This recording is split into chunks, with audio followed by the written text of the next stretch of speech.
السبب اللي حصل النهارده والفتاة اللي حصلت النهارده كان لازم اطلع. ايه يا جماعه فيه؟ دي فضيحه، اقسم بالله اللي الاهلي عمله النهارده ده فضيحه. لما تتغلب في دور ال 32 في كاس مصر من فرقه مع احترامي للفرقه فريق درجه ثالثه، وانت النهارده يعتبر اللعيبه اللي كانت بتلعب مش ناقصنا حاجه يعني قوي، بخلاف طبعا اللعيبه اللي في المنتخب. انت معاك برضو فرقه بيدفع لها ملايين وتتغلب 2-1، يبقى كده ده كده دي فضيحه. يعني انا ايه ده؟ تتغلب من في دوري ده ما حصلتش في تاريخ الاهلي، واخد 39 كاس. ما حصلتش في التاريخ كله غير مره زمان خالص من اسمنت السويس ولا ما اعرفش فرقه. برضو اتغلبنا 1-0 كده في هناك في السويس في اخر الماتش، وما حصلتش. كنا كل سنه الماتش الاولاني حتى لو بنلعب بالفريق التاني ولا الفريق كنا بنكسب. فين الخبرات يا جماعه؟ مفيش خبرات خالص.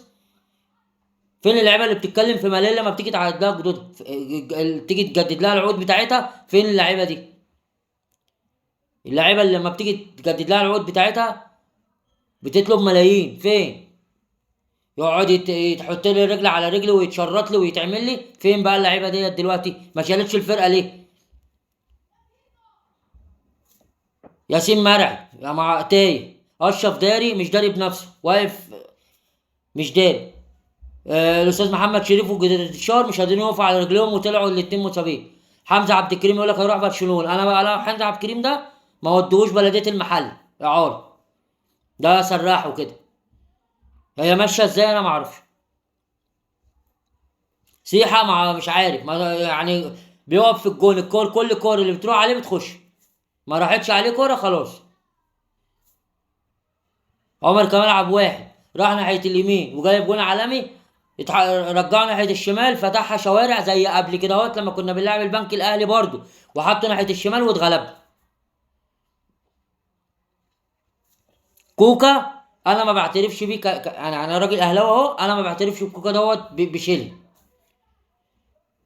لو اللعيبه دي يا جماعه فين بقى كمان؟ ده كله كوم بقى. وفين خبرات طاهر محمد طاهر؟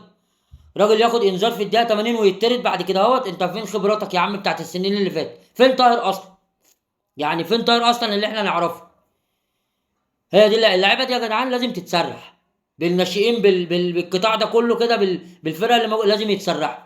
اللعيبه دي لا تصلح للنادي الاهلي. هم بقى بنوا على حقيقتهم دلوقتي لما يخرجك من كاس مصر في الدور ال 32، دي فضيحه. سلام عليكم.